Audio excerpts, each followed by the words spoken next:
And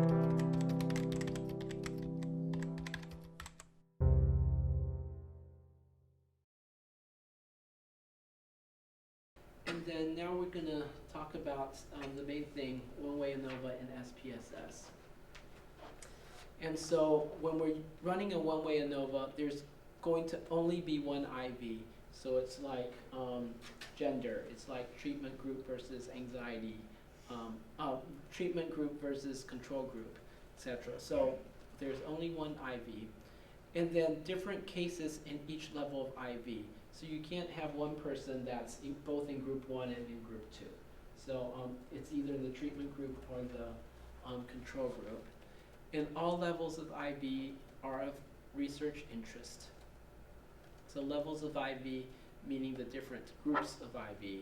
Levels could be the type, so different types of intervention, psychodynamic versus CBT, or it could be the amount of intervention or doses. So it could be the dosage that you're taking in terms of medication, or the number of sessions people receive for like group therapy or something like that. Okay, so I mentioned that there's a research question on the homework assignment for you to come up with a research question. So I'm gonna give some examples, and then ask each of you just to come up with a research question that can be answered by Oneway ANOVA. So in other words, we're gonna do homework number 3 together. And then some of you, I'll ask you to share, and then we can check your answers to see, okay, is this ANOVA or not? So whether there are statistical significant mean differences between the DVs of the groups. So we're going to be comparing groups, which is the IV, on their DV score, seeing if there's difference. So one example is, are post-test anxiety levels the same between treatment group and control group? So this is a one-way ANOVA question. So for this question, what would be the DV? Anxiety. Yes, exactly. And IV? Group, treatment group versus control group. Okay, another question, do men and women report the same level of religious commitment? IV, gender, and DV, religious commitment. Okay, so we talked about the goal of ANOVA, or when we calculate, the goal is to calculate an F value. And then use that value to look it up in the in the F table or an online calculator, and translate that into a p-value. So one characteristic about the F test is that it's omnibus. So are you familiar with this word? Okay, good. So yeah, this is totally a foreign word to me, but so whoever knows, give us the definition. It's Like a like one-stop shop. Yeah, one-stop shop. that's Okay. perfect. So yes, exactly. 7-Eleven. So the omnibus, it just tells you whether there's overall differences in this test, but it doesn't say where the difference lie. Okay, it doesn't matter if we're doing one-way ANOVA with only 2 levels of the IV. So in other words, if we're comparing husband and wife, Trekkies and Star Wars lovers, we're only doing 2 groups, so if they're significant, we know they're different from each other, and we look at the means and know which one's higher than which. But if we add in another variable, like Star Wars lovers, Trekkies with Lord of the Rings.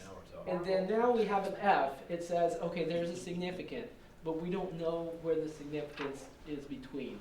Is it is the significance between, like, all 3 are significantly higher than each one another, or is it just like the Star Wars and the Trekkies are higher than Lord of the Rings, or the other way around? We don't know.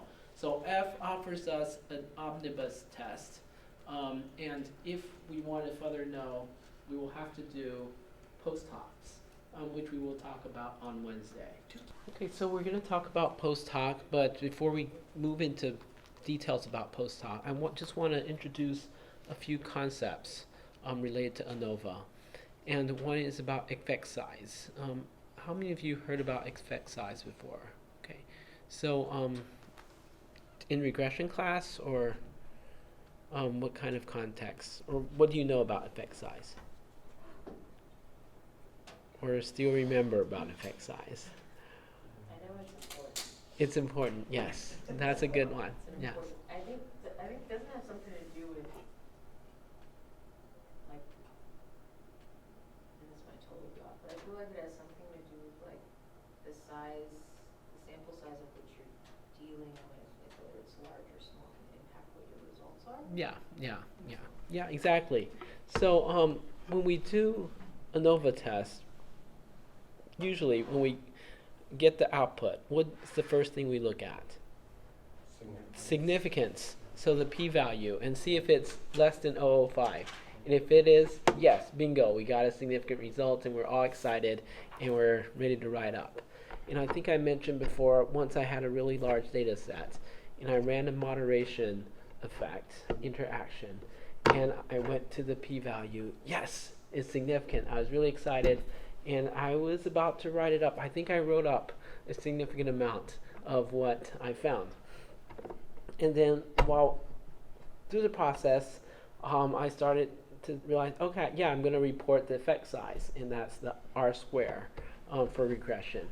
And then I realized, oh, it's only 1%, less than 1%, maybe like 0.05%.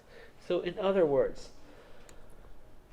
although I got a significant effect, but it was based off of a large sample, and it's really not that significant or not that meaningful.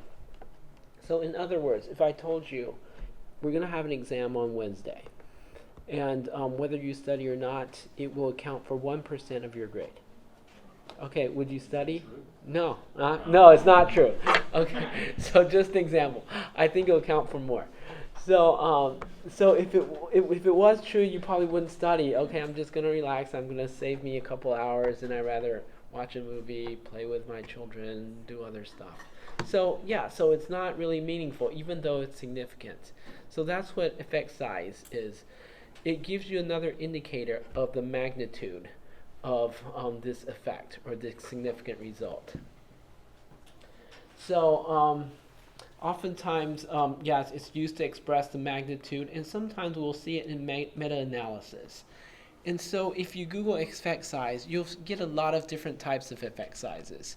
So there's R square, which you talked about in regression. And today in ANOVA, we'll talk about eta squared. And then there's Cohen's d. I don't know if you heard of that before. Yeah. And have you also heard about regression? Oh, but no, not regression. Correlation. Correlation. Okay, correlation itself is an effect size. That's strange, right? Oh, effect size should be complicated. But yeah, but through correlation, we know the strength of the relationship between two values.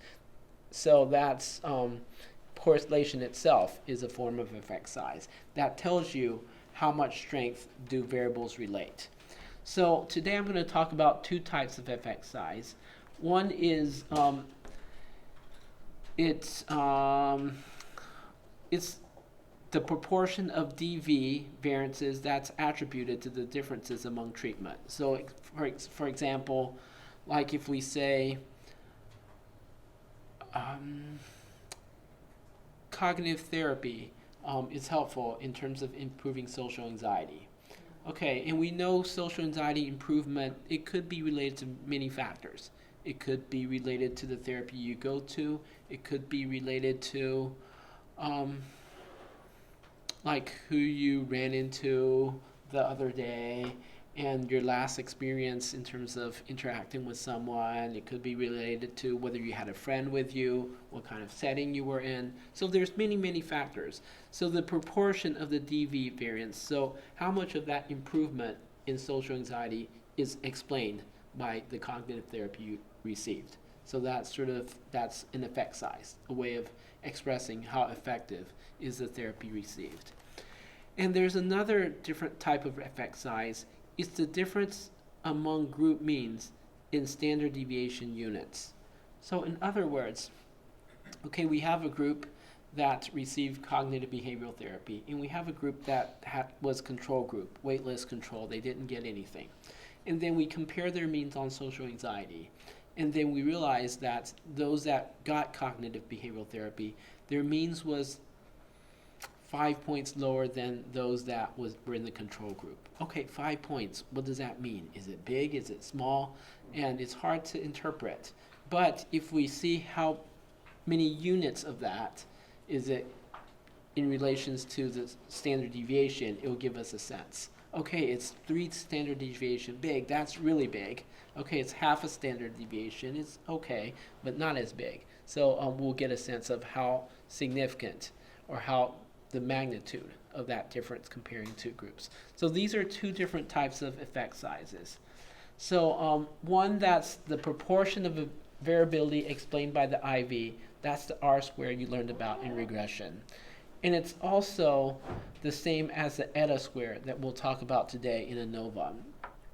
And what it means is that it's the sum of squares of the between groups divided by the sum of squares of the total.